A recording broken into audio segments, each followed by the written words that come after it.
하나님의 말씀은 마태복음 3장 1절에서 12절 말씀입니다.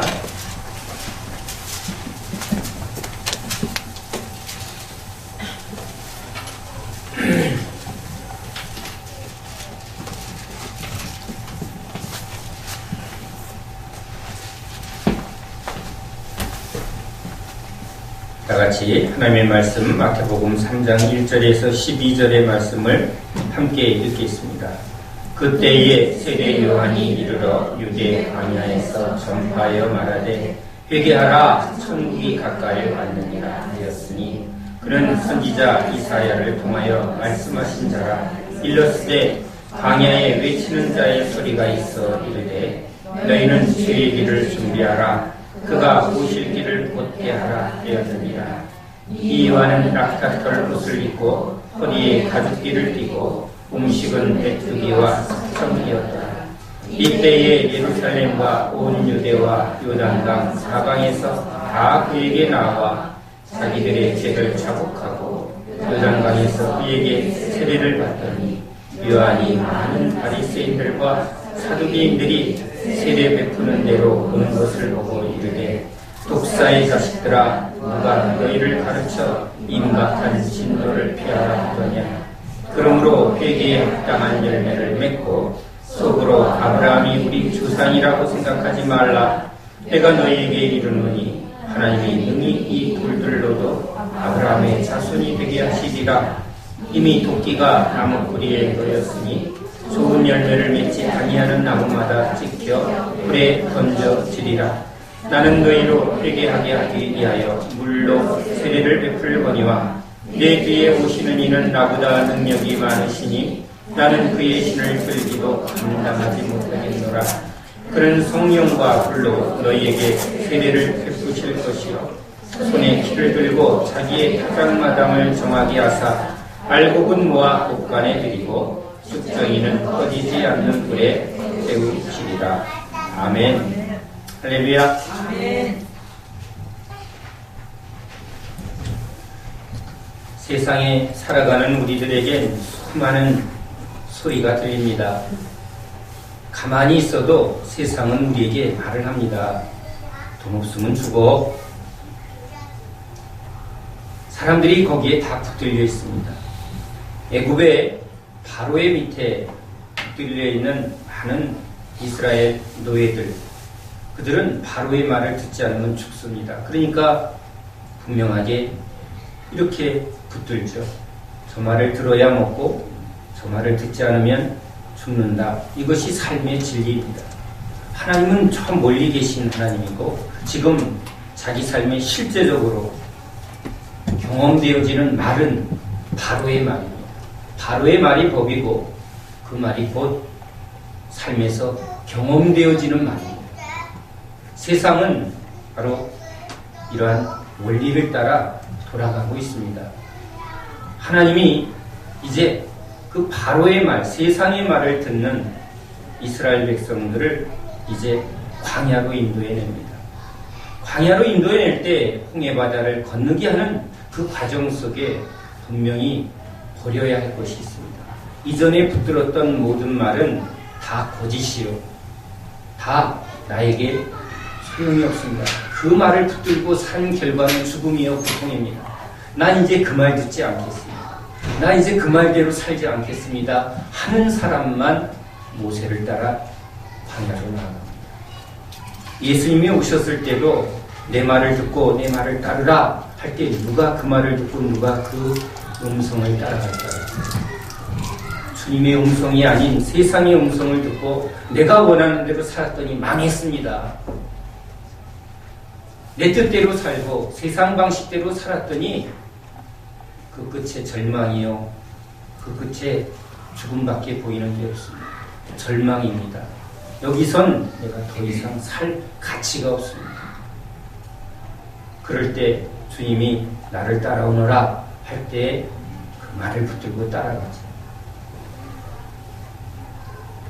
광야로 나오는, 그래서 하나님만 바라보고 하나님의 음성을 듣는 그 광야의 축복에 들어가는 사람들은 버려야 애굽의 소리를 버려야 광야의 소리를 듣습니다. 하나님의 소리를 듣습니다. 세상의 소리로 꽉 차 있는 사람은 하나님의 음성을 들을 수가 없습니다. 비어야 음성이 들리기 시작합니다. 우리도 사람과 사람이 얘기할 때 자기 생각이 꽉 차 있는 사람하고 얘기해보면 대화가 안 됩니다. 내 말을 들으려 하지 않고 계속 자기 안에 가득한 말을 하려고 하기 때문입니다. 우리가 세상의 지식과 세상에서 들은 모든 것들을 꽉 붙들고 있으면 우리는 쉴 새 없이 그 말을 하고 싶어 합니다. 이렇게 하면 되고 저렇게 하면 살고 이렇게 하면 부자 되고 하는 것이 꽉 차 있기 때문에 하나님의 말씀을 들어도 그것은 하나의 작은 지식이요 나에게 모험과 같이 이 세상을 이 지식과 이 경험으로 잘 살다가 이 보험의 지식으로 나중에 천국 간다라는 종교적 지식 이외에는 들을 구석이 없죠. 그래서 하나님의 말씀은 항상 한 구석에 있을 뿐입니다. 필요할 때 꼭 컴퓨터 화면에 여러 프로그램 중에 하나 거기 떨어져 있는 게 이게 예수 말씀 성경일 뿐입니다. 그래서 필요할 때 그것을 사용하는 사람과 같이. 그러나 그 컴퓨터의 주된 프로그램은 세상 프로그램입니다. 세상 것으로 돌아가는 거죠. 그것을 종교라고 말합니다. 예수님은 이제 우리를 광야로 인도해냅니다. 오늘 세례 요한이 광야에서 선지자 이사야의 말을 하나님의 말씀을 선포합니다. 누가 그 음성을 들을까요? 도시에 그리고 로마에 그 소리에 길들여진 사람, 그것이 진리라고 붙드는 사람은 광야로 나오지 않습니다. 거기에는 생명이 없고 거기에는 진리가 없다. 하나님의 음성을 들으러 가자 하고 돌이킨 사람들, 회개하는 사람들. 하나님이 이스라엘 백성들을 애굽에서 이제 광야로 인도해내신 것은 이제 하나님의 음성만 듣게 하려 하십니다. 비어있는 곳에 하나님의 음성이 들려옵니다. 그래서 어제 말씀 속에서도 왜 광야라는 이 히브리어를 이 히브리의 원뜻 가운데 가장 중요한 것은 본질은 지성소, 즉 하나님의 말씀이 있는 지성소라.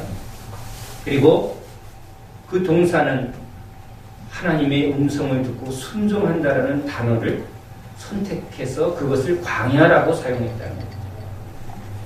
세상 사람들은 광야는 아무것도 없는 곳이라고 단어를 선택하지만 히브리인들의 그 언어 속에 하나님은 광야는 하나님의 음성을 듣는 곳이요. 그 음성을 듣는 사람이 들음을 통해서 믿음이 생기고 믿음을 통해서 행하는 자가 되기 때문입니다. 그곳은 하나님과 만나는 곳이죠. 광야가 곧 지성소입니다. 그래서 우리 신앙도 주님 앞에 비우고 주님만 모시는 골방의 자리로 나아가야 됩니다. 그래서 예수님이 골방의 기도를 하셨던 것입니다. 오직 너와 나만 내 심령 속에 가득하라는 것. 그릇이 있습니다. 그릇에 물이 차면 물잔이요 술이 차면 술잔입니다. 그러나 이 잔에 보혈이 차면 예수의 피가 차면 우리에겐 은혜의 잔이 됩니다. 생명을 채우면 생명의 잔이 됩니다. 밥그릇에 밥이 있으면 밥그릇이고 그 그릇에 술이 차면 술그릇입니다. 그게 쓰레기가 있으면 쓰레기통이 됩니다. 그러나 세상의 죄와 쓰레기로 가득 찬 우리를 깨끗하게 비우고 깨끗하게 씻어서 거기에 하나님이 좌정하셔서 성전 만드시길. 그러니까 떠날 때 회개의 첫 번째는 비움입니다. 쓰레기. 하나님 앞에서 모든 것은 다 쓰레기입니다. 이 세상 것은 바울이 말합니다. 내가 이전에 붙들었던 것이 하나님을 만나고 하나님의 그리스도를 아는 지식을 내가 깨닫고 나서 보니까 그것은 다 배설물이요 쓰레기였다. 그것을 버리고 세상 것을 버리고 이제 그 빈 그릇을 깨끗하게 깨끗하게 닦아서, 보혈로 깨끗하게 닦아서 하나님을 담는 그릇, 성전 만드시려는 것이 하나님이 하나님의 형상으로 지은 목적인 것이죠. 그래서 광야는 하나님이 우리 가운데 계셔서, 하나님이 우리 마음 가운데 말씀으로 임하셔서, 우리의 지성소에 임하셔서 우리를 성전 삼으려 광야에서 우리와 독대하신 줄 믿습니다. 다른 소리를 들을 수 없는 곳 광야입니다. 시장에 나가고 세상에 나가면 수많은 사람들의 돈 버는 소리, 그리고 세상의 즐거움을 쫓는 소리. 그러나 광야는 하나님의 음성만 선포됩니다. 이스라엘 백성들이 40년간 모세를 통해서 선포되는 하나님의 말씀을 듣고 그 말씀을 따라가는 그 신앙의 길을 걸어갑니다. 예수님도 제자들과 함께 질문을 하지만 중요한 것은 듣는 자였습니다. 누가 들으려 합니까? 비어있는 사람들이 들으려 합니다. 낮아진 사람들이 들으려 합니다. 그래서 회개하는 심령, 회개의 영성은 비우고 낮아짐입니다. 자기를 비우고 낮아짐이 없다면 그곳에 주님이 임하지 않습니다. 말구유로 오시고 또 인간의 어린 아기의 몸을 입고 오신 이 연약해 보이는 그 예수님의 시작은 바로 주님이 어디에 임하는가? 바로 낮아짐과 비움의 자리에 주님이 시작하신다는 겁니다. 그러니까 광야로 인도해내는 그 하나님의 인도하심 속에 꼭 우리가 붙들어야 할 영성, 광야의 영성, 회개의 영성입니다. 비움이 없이는 채워주시는 주님의 은혜가 없는 것이죠. 무엇에 대하여 여러분 비워져야 합니까? 우리는 성경 속에 우리가 흙으로 지어진 존재라는 것을 알아야 합니다. 그런데 뱀이 흙을 먹습니다. 즉 우리 육의 속성을 뱀이 먹고 산다는 것. 그러니까 우리 육의 속성이 있으면 사단은 내 밥이야 이런다는 거죠.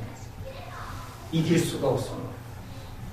우리 안에 육의 속성이 있으면 정욕과 탐심과 세상 자랑, 우리 육이 좋아하는 것들이 남아있는 순간 사단은 쉴 새 없이 우리를 공격합니다. 그래서 육신을 따라 살려고, 욕심을 따라 살려고, 그래서 끊임없이 시험합니다. 기도해서 하나님을 믿어서 네가 하나님의 아들이니? 그러면 하나님께 기도해서 이 돌을 떡으로 네 육신을 위하여 하나님의 능력을 구하라는 겁니다. 네 육신의 만족, 네 소유를 추구하라는 거죠. 어떻게 이길 수 있습니까? 난 이제 떡으로 살지 않습니다.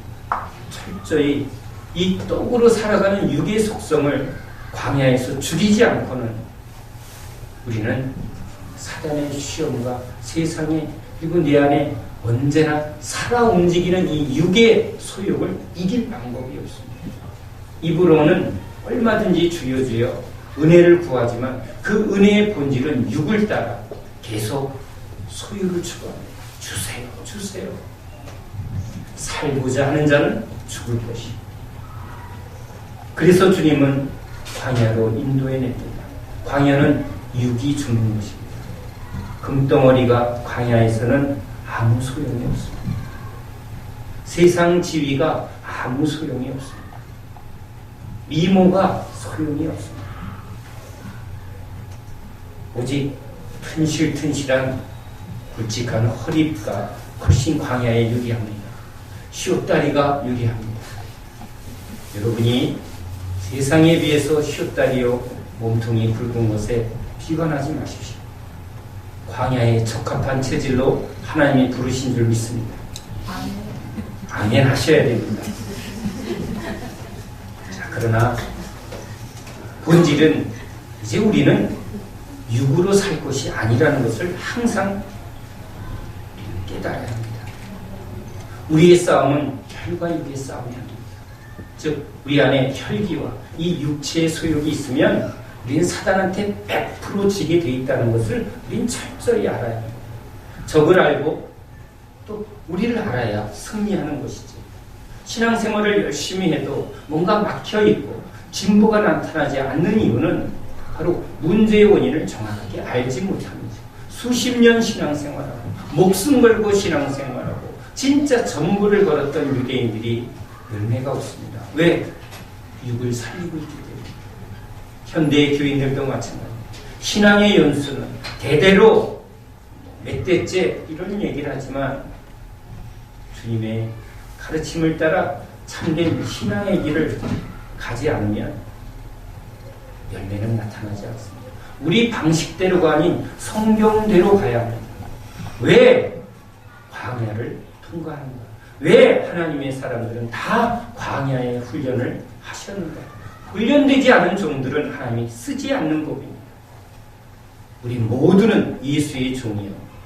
예수의 종들은 다 광야 훈련을 통과해야만 가나안에 들어갑니다. 그러니까 우리에게는 이 광야의 영성, 그 광야에 우리에게 주고자 하는 참된 믿음의 본질이 뭔가? 진짜 철저히 비워야 됩니다. 내 안에 이 육체에 대한 이 욕심을 철저히 죽이지 않으면, 그래서 항상 이 소유의 문제를 주님이 철저히 다룹니다. 광야는 무엇을 우리에게 확인하는 자리예요. 우리에게 진짜 필요한 것은 무엇이냐? 옷도 아니요, 먹는 것도 아니요. 우리에게 진짜 필요한 것은 하나님 저분만 있으면 됩니다. 그 유일하고 분명한 진리를 40년간 계속 반복합니다. 이것은 너무나 단순하고 분명한 진리임에도 불구하고 우리는 이 진리를 깨닫기까지 너무나 오랜 과정을 거쳐갑니다. 왜일까요? 우리가 육신에 넘어지기 때문에, 날마다 육신에 지기 때문에, 하나님의 손에서 주시는 떡에 눈이 멀고 하나님의 손에 있는 선물에 눈이 멀지 하나님 그분에게 집중하지 않습니다. 날마다 만나를 주시는 것은 이제 만나를 보게 하는 게 아니라 날마다 챙겨주십니다. 우리 아이들이 엄마가 항상 밥을 챙겨주면 엄마가 밥 주느냐 안 주느냐는 이제 관심이 없습니다. 오히려 엄마가 밥을 먹이려고 쫓아다닙니다. 아이들은 그것에 전혀 의심하거나 걱정하지 않습니다. 왜? 믿으니까. 근데 밥도 안 주고 매일 쌀 떨어졌다고 말하면 아이들은 이제 엄마 얼굴을 보는 게 아니라 쌀떡을 먼저 봅니다. 엄마의 표정을 봅니다. 내가 굶을 수 있기 때문에, 믿을 수 없기 때문에. 그러나 아이들은 부모를 믿기에, 엄마를 믿기에 쌀떡을 챙기지 않고 계산하지 않습니다. 먹는 건 당연합니다. 광야의 40년간을 계속 먹여줄 때 이스라엘 백성들은 이제 그 안에 끊임없는 육체에서 먹고 사는 이 본질의 문제에 대해서 자유함이 옵니다. 누가 책임져 준다고요? 하나님이 챙겨주십니다. 하나님과 함께하면 이제 무엇을 먹느냐 입느냐 이것은 우리의 문제가 아닌 것이죠. 믿음의 문제입니다. 그래서 광야는 하나님만 있으면 된다. 이 진리를 체질화하는 하나님의 목적인 것이죠. 왜 비우고자 합니까? 하나님만 소유할 때 우리는 만족할 수 있는 존재라는 것을 깨달아야 합니다. 그러나 사단은 이 진리를 자꾸 방향을 틀고자 합니다. 그래, 하나님도 믿어야 되지만 돈도 있어야 돼. 하나님과 돈을 동격화하면 하나님을 돈하고 비슷한 비중으로 믿게 하면 이제 하나님은 돈처럼 사문화됩니다. 돈을 내가 마음대로 움직이려 하는 것처럼 하나님도 날 위해서 마음대로 움직이는 존재가 되어버리면서 하나님 자체에 대한 모든 신뢰가 다 깨어져 버립니다. 하나님이 하나님 되어주실 때 우리는 진정한 자유가 있습니다. 능력이 있습니다. 그래서 하나님은 40년간 그분이 무엇을 못해줄 수 있습니까? 애굽에 있는 것을 모두 뒤집어서 이스라엘에게 줄 수 있는 하나님입니다. 그러나 하나님은 이 땅에서 우리가 잘 먹고 잘 사느냐 이것에 관심이 있는 게 아닙니다. 하나님의 형상으로 지음되어 하나님의 영광에 이르도록 예수 하나님과 함께 하심으로 예수는 오직 아버지의 뜻대로 살고 아버지의 뜻대로 죽을 수 있는 진정한 믿음의 아들이시요 자유인이셨습니다. 아버지만 함께 하시면 다른 것 아무것도 필요 없는 분이 예수의 삶입니다. 그것이 하나님이 목표하는 아들의 모습이요 영광의 목표입니다. 우리도 소유로가 아닌 가난하냐 부자가 아니라 하나님을 소유함으로 모든 것을 가진 자로다. 아멘. 그것으로 우리는 부족함이 없습니다. 아멘. 그것이 아들의 고백이요 하나님의 영광에 이르는 자의 신앙인 것이죠. 그것을 하나님이 철저하게 체질화하려고 매일 40년간 하나님이 광야에서 이스라엘 백성 한가운데 계시고 매일 아침밥 챙겨주셨습니다. 우리는 어머님이 매일 밥을 챙겨주는 밥을 먹고 삽니다. 근데 그 밥은 단순히 육신의 양식이 아닙니다. 사랑입니다. 나이가 들어도 엄마가 해주는 밥, 그것은 밥이 아닙니다.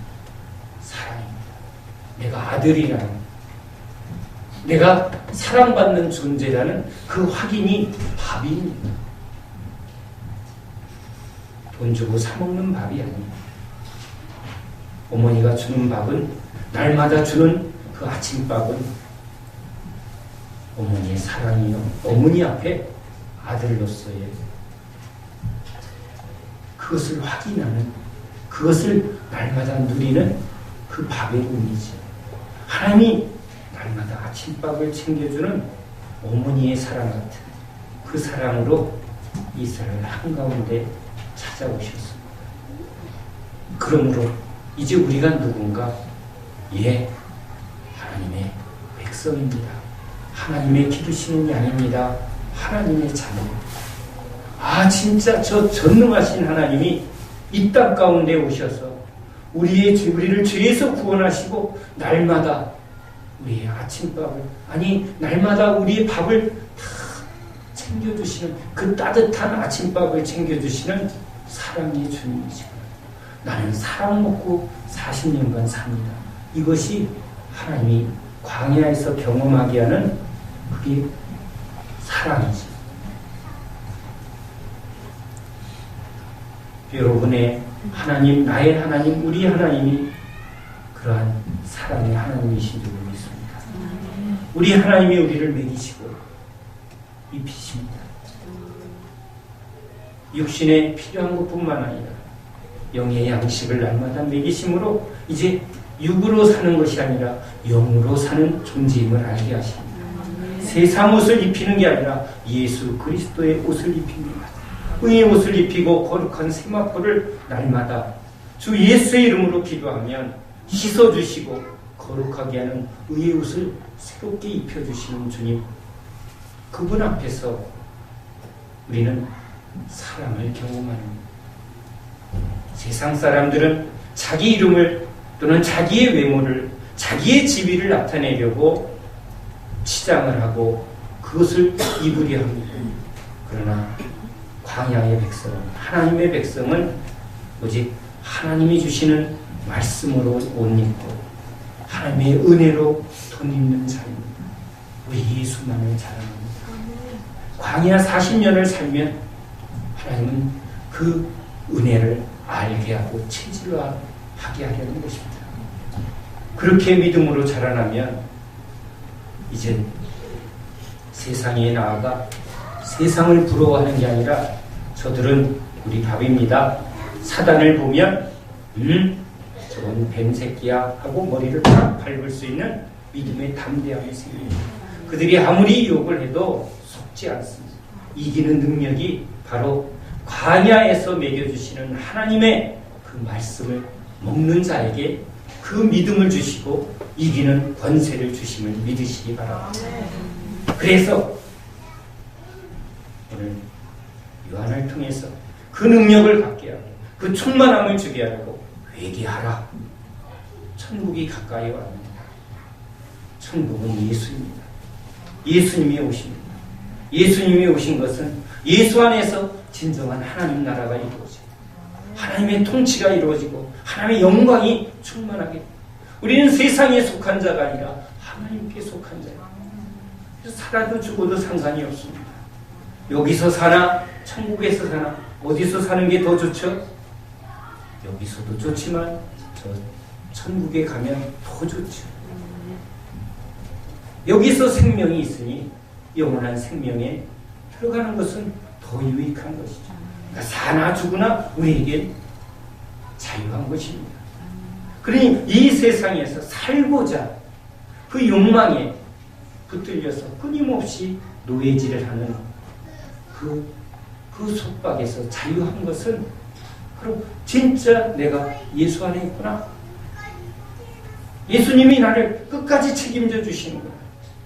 그것을 믿는 믿음 안에서 날마다 그 은혜를 받는, 날마다 아침밥 챙겨주시는 어머니의 사랑 앞에 우리는 한순간도 부모의 사랑을 의심하지 않게 됩니다. 우리도 주님 앞에서 날마다 주님이 주시는 은혜로 살아갈 때 우리 안에 믿음이 주어지는 겁니다. 믿습니다. 믿으려고 합니다. 이게 아니죠. 믿음은 주어지는 것입니다. 관계 속에 우리 안에 이미 체질화된 것입니다. 내 엄마를 엄마 맞지라고 묻지 않습니다. 아침밥 엄마 이거 얼마짜리야? 이런 거 묻지 않습니다. 당연한 것이죠. 주님은 나의 주님이시오. 그분의 사랑은 결코 환난이나 기근이나 사시나 어떤 것으로도 그 사랑을 끊을 자가 없고 그 사랑은 언제나 나와 함께합니다. 그래야 우리는 세상에 나아가 이기는 믿음을 고백할 수 있는 것이죠. 세례 요한은 광야에서 하나님의 말씀을 붙들며 살아갑니다. 그러니 그는 두려움이 없습니다. 그들에게 수많은 종교 지도자들이 오지만 전혀 두렵지가 않습니다. 아니, 저 헤로드 왕이 자기를 죽이려 해도 전혀 두렵지 않습니다. 그 목이 잘린 쟁반이의 목이 잘렸어도 아마 세례 요한은 아마 웃고 있었을 것입니다. 스데반이 천사처럼 빛나는 얼굴로 돌에 맞아도 그 빛나는 얼굴로 마지막 죽음의 얼굴을 나타낸 것처럼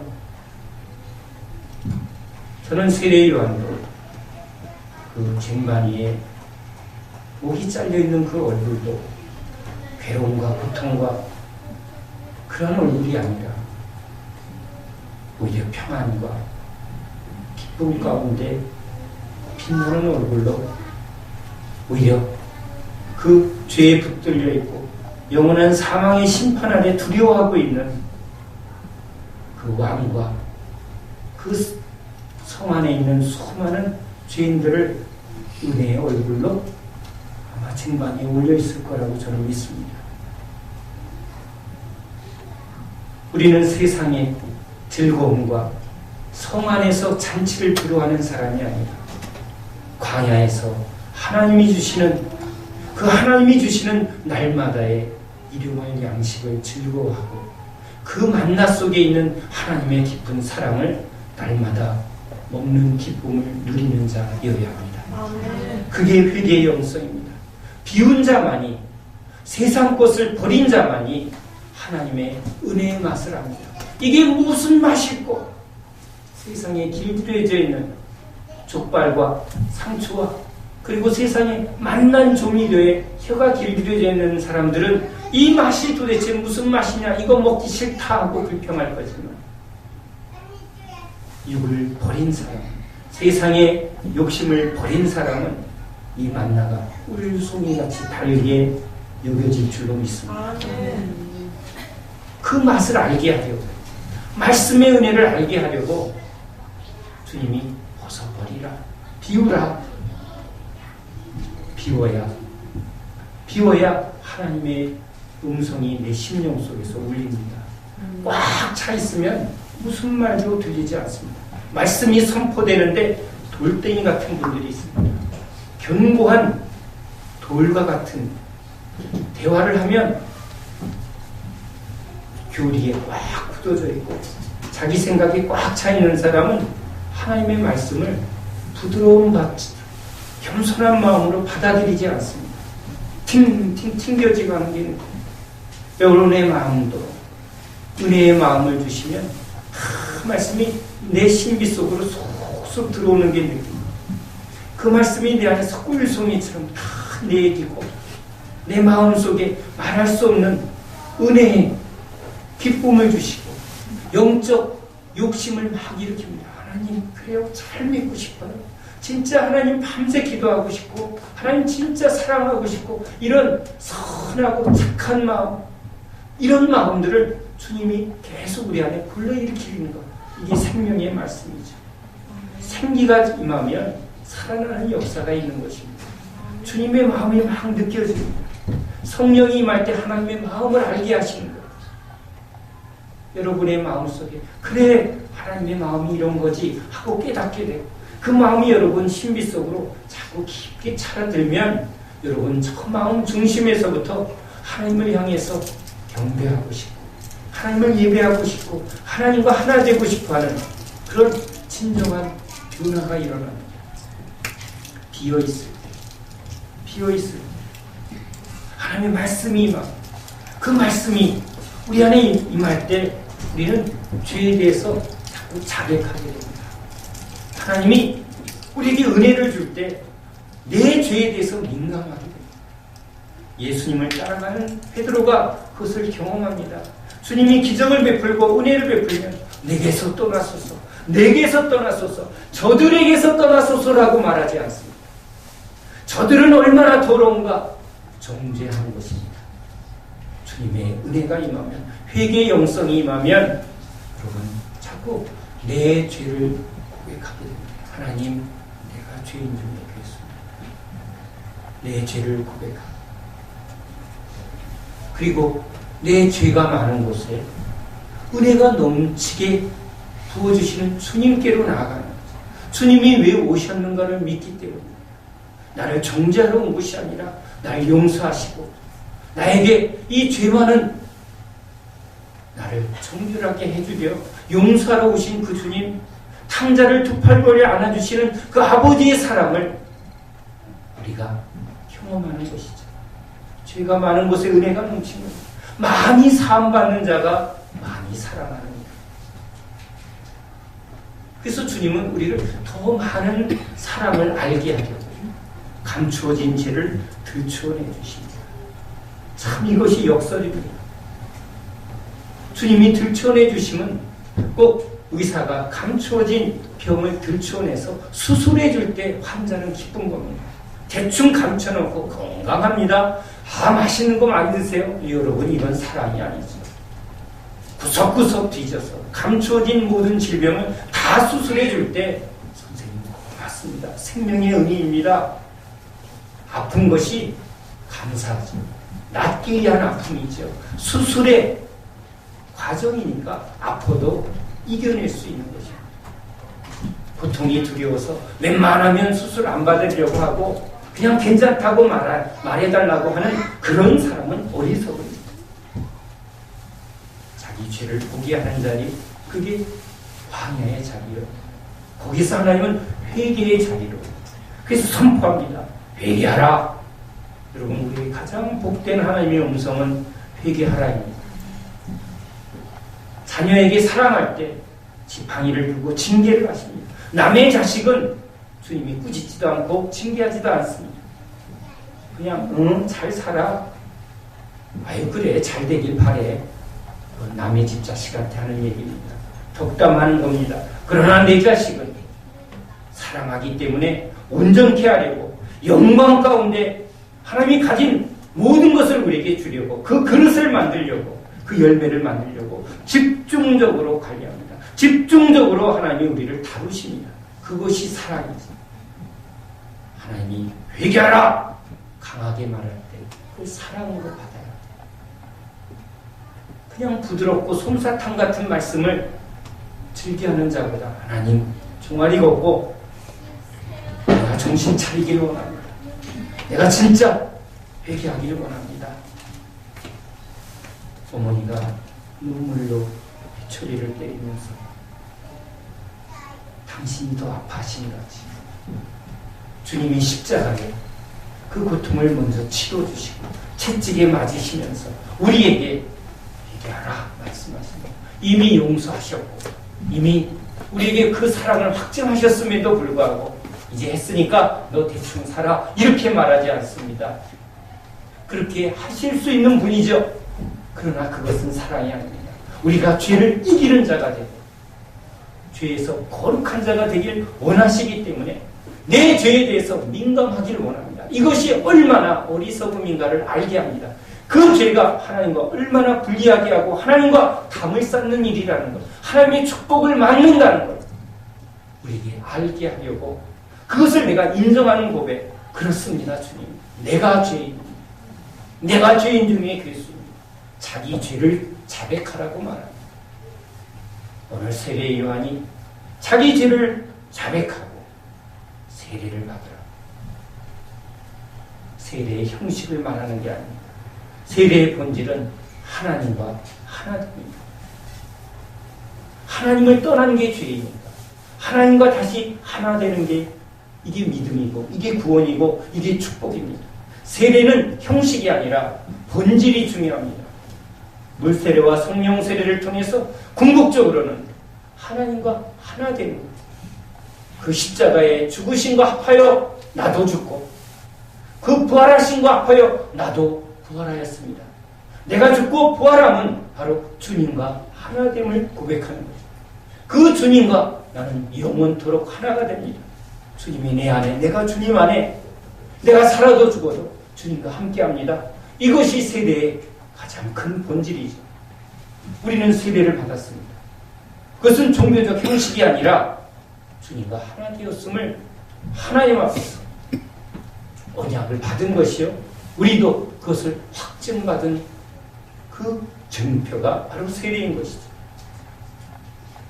비우고 다시 하나님 앞에 하나님과 분리되어 있는 이 죄를 인정하고 이제 육체를 따라 죄를 따라 살지 않겠다고 하나님 앞에 회개의 자리로 세례의 자리로 나아가서 주님 내가 철저히 죽어서 내 죄에 대해서 죽고 내 세상과 욕심에 대해서 철저히 죽어서 주님만 의지하며 살겠습니다. 광야는 주님만 의지하는 자리입니다. 주님이 주는 그 생명의 말씀만 먹겠습니다. 이 돌을 떡으로 만들어라. 기도해서 네 욕심을 채워라. 하나님을 믿고 네 육체의 소욕을 추구해라.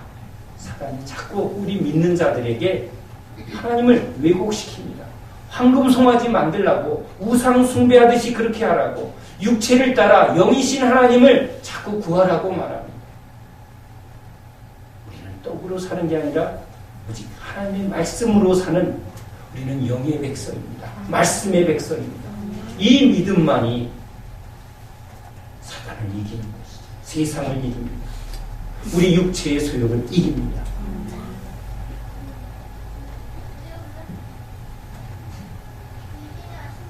광야에서 회개하라.